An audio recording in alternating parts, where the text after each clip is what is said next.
আসসালামু আলাইকুম, কেমন আছেন সবাই? আমি ভালো আলহামদুলিল্লাহ। আজকে এখানে রান্না বান্নার জন্য নিলাম চিকেন, আর এইটা দেখতে একই রকম, একই সাইজ করে কাটছি, কিন্তু এটা একটু কালো, এটা একটু পিঙ্কিশ। তো এই জিনিসটা কি, কে বলতে পারবেন? এটা কেউ চিনছেন কিনা জানি না। এটাকে আমাদের এলাকায় বলি খারান। তো এটা নিছি আজকে। আর বাপের বাড়ি থেকে আসার পথে গাজীপুরি একটা ভ্যানে এই পাইছি, এটা হচ্ছে শাপলা। তো শাপলা খুব খেতে ইচ্ছা করতেছিল, তো শাপলাটাও নিয়ে আসলাম, যেহেতু ছেলে মেয়ে বাসায় আছে। তো চাই যে ওরা একটু ডিফারেন্ট কিছু খাক। এইটা খুবই পছন্দ করে, এ ছেলে অনেক বেশি পছন্দ করে। আর শাপলাটা মেয়ে বলতেছিল যে মাম্মি রান্না করো, দেখি কেমন লাগে খেয়ে। তো এর আগেও রান্না করছি, হয়তো ওরা খায় নাই। তো আজকে তাই নিলাম শাপলা, খারান, মাছ, পটল, চিকেন, কাঁঠাল বিচি। তো এগুলি দিয়ে এখন রান্না শুরু করব। আমি খারানটাকে একটু গরম পানিতে সিদ্ধ করে নিব। সিদ্ধ বলতে ভাপ দিয়ে নিব আর কি। এটা ভাপ দিয়ে নিলে গলায় ধরে না। আর এটাও ভাপে দেওয়া যায়, শাপলাও ভাপে দেওয়া যায়, কিন্তু আমি এটা আজকে ভাপে দিব না। ভাপে দিয়ে অনেকে রান্না করেন, তো আমি আজকে এটাকে লবণ দিয়ে মাখায় নিব। কিছুক্ষণ এরকম মাখায় রাখবো। মাখায় রাখলে এটার থেকে পানি বের হয়ে যাবে, তখন আমি এটা চিপে নিব।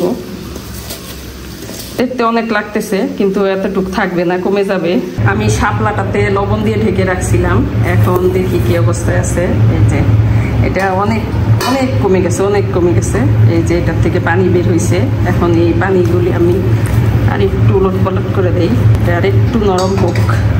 রেখে দিলাম, আর শুটকি দিয়ে দিলাম, পেঁয়াজ, রসুন, লবণ একটু কম করে দিছি। আমি এটা দিয়ে খারান রান্না করব। তো খারানটা যেহেতু লবণ দিয়ে সিদ্ধ করছি, তো অত লবণ লাগে না। আর তেলে যদি শুটকিটা ছাড়ি, তাহলে খুব দ্রুত শুটকিটা গলে যায়। এখন এটাতে হলুদ দিয়ে দিব, মরিচটা একটু বেশি বেশি, অল্প একটু ধনিয়া, অল্প পানি, অল্প কষাবো। এটা আমি খারান রান্না করতেছি, তো খারানের সাথে কাঁঠাল বিচি দিলে শুটকি কাঁঠাল বিচি খুবই মজা লাগে। তো আমি কাঁঠাল বিচিটা খারানের সাথে সিদ্ধ করতে পারতাম, সিদ্ধ করি নাই, কারণ কাঁঠাল বিচি সিদ্ধ করলে একটু বেশি গলে যায়, ভাঙা ভাঙা হয়ে যায়। এই জন্য আমি এই পানিতে আস্তে জালে কাঁঠাল বিচিটা সিদ্ধ করব। এদিকে আমি শাপলাটা চিপে নিব, চিপে যে রসটা বের করে নিব।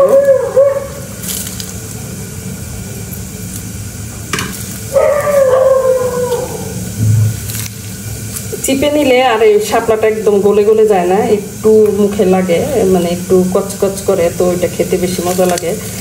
তো এই জন্য আমি এইভাবে নিতেছি। কাঁঠাল বিচিটা অনেকটাই সিদ্ধ হয়ে গেছে, তো এখানে এই যে ভেঙে যায়। তো অনেক বেশি সিদ্ধ এখন আমি করতেছি না। কষানোর মধ্যে কাঁঠাল বিচিটা আমি অনেক বেশি সিদ্ধ করি নাই, যেহেতু আমি এটাতে এই খারানটা দিব, দিয়ে দেওয়ার পরে ওইটা রান্না করা হবে অনেকক্ষণ। এটা মূলত কাঁঠাল বিচিটা যেন ভেঙে না যায়, ভেঙে গেলে তো আর মজা লাগবে না, তো একটু আস্তে আস্তে থাকে, এই জন্য মূলত এটা এইভাবে করা। তাহলে পেঁয়াজ দিলাম, মরিচ, হলুদ, ধনিয়া, অল্প পানি দিয়ে দিলাম, একটু পানির পরিমাণ বেশি দিচ্ছি। এটাতে মাছের পিস দুটা ছেড়ে দিব, এটা রুই মাছের 2টা পিস দিচ্ছি। এটা আমি শাপলা রান্না করবো, এই জন্য আমি রুই মাছ দিয়ে আমি শাপলাটা রান্না করতেছি। এটা খারানটা ভাজি করতেছি। তো এটা আমি অনেকক্ষণ ধরে এটা ভাজি করব, কারণ খারানের ভিতরে যদি পানি থাকে তাহলে এটা খেতে মজা লাগে না, ফুলা ফুলা ভাব থাকে, পানি ভিতরে ডুবে থাকে। তো এই জন্য একদম পানিটা একদম শুকনা শুকনা হয়ে গেলে এটা আমি নামাবো।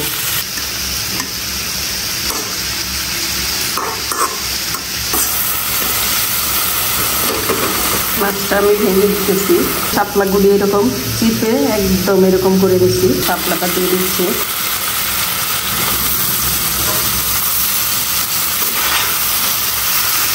আমি যখন শাপলাটা কিনতেছিলাম, ড্রাইভার বলছি যে দেখেন তো নিয়ে নিই শাপলা, নিয়ে নিই। তো এই শাপলা কোথাকার হবে, এটা যদি নোংরা পানি হয় তাহলে তো খেতে পারবো না। তো লোকটা বলতেছিল যে আপা শাপলা সাধারণত 4-5 হাত পানি না হলে শাপলা হয় না, পরিষ্কার পানি দিয়ে শাপলা হয়, নোংরা পানি দিয়ে শাপলা হয় না। তো আসলে আমি যেহেতু মানে গাজীপুরে বেশিরভাগই যে কলমি শাক কিনলে ওটা মানে কলমি শাক বিক্রি করে, কচু শাক, জংলা কচু, এগুলি সবই মানে ডোবা নালার মানে নোংরা পানি থাকে। তো এই জন্য আমার আর মনে হয় নাই যে শাপলাটা যদি নোংরা পানি থাকে। তো ড্রাইভার বলতেছে যে আপা এই নোংরা পানিতে শাপলা হয় না। আর এইখানে আমার বলতেছিল যে শাপলা আমরা মানে ড্রাইভার বলতেছিল যে আপা জানেন শাপলা আমরা কীভাবে খাই? শাপলা যদি মানে কেটে টুকরা টুকরা করে একটু লবণ আর একটু মরিচ গুঁড়া দিয়ে মেখে মানে ভর্তা করে খাই, কাঁচাইও ভর্তা করে খায়, মানে এত মানে ওরা মানে বললো যে খুব টেস্টি হয়। তো এইভাবে আমার খাওয়া হয় নাই। এখানে 2 আটি শাপলা নিছি, 2 আটি শাপলা নেওয়ার পরেও মানে খুব বেশি হয় নাই, কমে গেছে। তো দেখি আজকে ফার্স্ট টাইম রুই মাছ দিয়ে এইভাবে, বেশিরভাগই চিংড়ি মাছ দিয়ে রান্না করা হয়, ইলিশ মাছ দিয়ে, আজকে রুই মাছ দিয়ে ভেঙে রান্না করতেছি। কেমন হয় জানি না। শাপলাটাতে আমি অল্প পানি দিয়ে দিব, মাখা মাখা রান্না করবো, যেরকম আছে ঠিক ওই রকমই থাকবে। তো অল্প পানি দিব সিদ্ধর জন্য। খারানটা ঠিক এইরকম হয়ে গেছে, একদম শুকে মানে চিকন হয়ে গেছে, পানি শুষে গেছে ভিতরে। তো আমার এই রান্নাটা শেষ। এগুলি যা দেখা যাচ্ছে তেল, তো আমার মানে খুব ভাজা ভাজা হয়েছে। আর ভাজা ভাজা না করলে ভালো লাগে না, আর পানি থাকলে ওটা টেস্ট হয় না খেতে। আর কাঁঠাল বিচিগুলিও ভাঙে নাই, এই যে এরকম আস্তে আস্তে রয়েছে। যদি এরকম না থাকে তাহলে একটু মুখে না লাগলে ভালো লাগে না। পটল ভাজিটা বসাই দেবো। বিসমিল্লাহ। পটলটা এই যে এইভাবে পিট করে এইভাবে করে কেটে নিচ্ছি। শাপলাটা মাখা মাখা হয়ে গেছে। তো আমি তো খেয়ে দেখছি একটু, যে রুই মাছ দিয়ে যেহেতু কখনো রান্না করি নাই, এই জন্য আমি এটা খেয়ে দেখলাম যে আসলে কেমন হয়। তো এখন যেহেতু শাপলার সিজন, আপনারাও খেয়ে দেখবেন যে কেমন হয়, মানে খেয়ে দেখবেন কেমন হয় না। আমি যেটু বলতে পারি যে আসলে খুবই মজা হয়, শাপলার কোনো গন্ধ কোনো কিছুই নাই। আর আমি শাপলা কেনার সময়, যেহেতু আমার শাপলা সম্বন্ধে এত ধারণা নাই, তো যে ড্রাইভার উনি কিনছেন, তো উনি বলতেছিলেন যে সাদা শাপলাটা দেন, সাদা শাপলাটা দেন। কেন সাদা সাদা যেটা পিঙ্কিশ কালারের ওই রকম আর কি, যে কালো একটা দিতে নিয়েছিল, বলে এটা না এটা না, সাদা সাদা যেটা দেখা যায় ওইটা দেন। তো উনি কিনে দিছে। এভাবে রান্না করে খেয়ে দেখবেন।